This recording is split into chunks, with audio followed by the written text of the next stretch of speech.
चाहे दीद तेरी नैनों की आदत बुरी, चाहे दीद तेरी नैनों की आदत बुरी, तुम थे वो अजनबी थे सामने लापता, जितना मिलते गए होते गए तुम जुदा।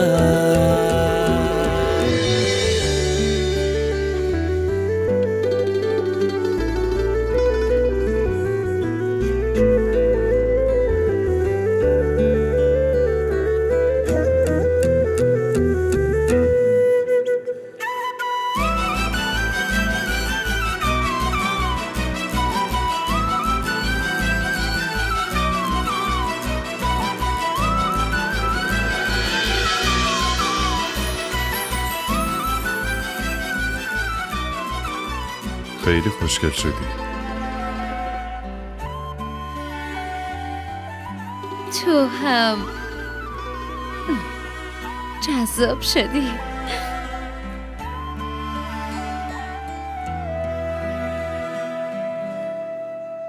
حنا تو که میدونی خواهر من از این ازدواج ناراضیه.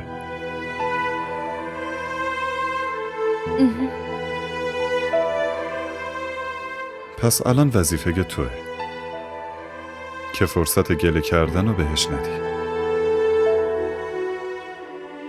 از طرف من هیچ مشکلی پیش نمیاد.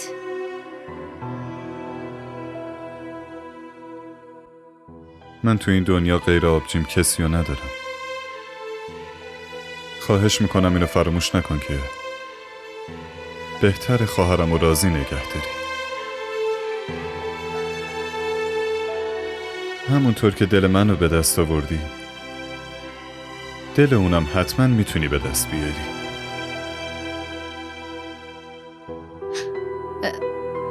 تو اصلا نگران نباش.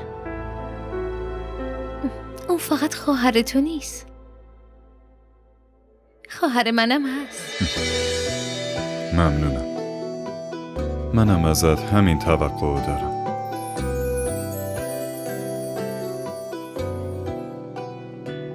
حنا، دلم نمیخواد در مورد گذشته حرف بزنیم. بهتره فراموشش کنیم. به زندگیمون برسیم، این به نفع هر دومونه.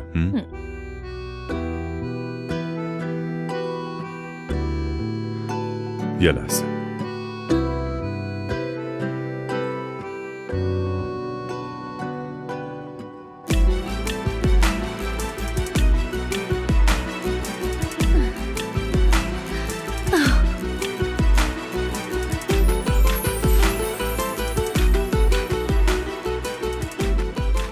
این انگشتر رو ببین، قشنگه، ولی تو انگشت تو قشنگتره.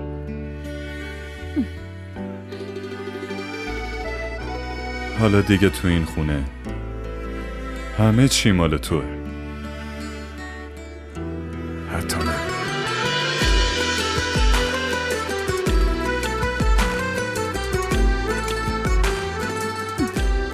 خوشحالی؟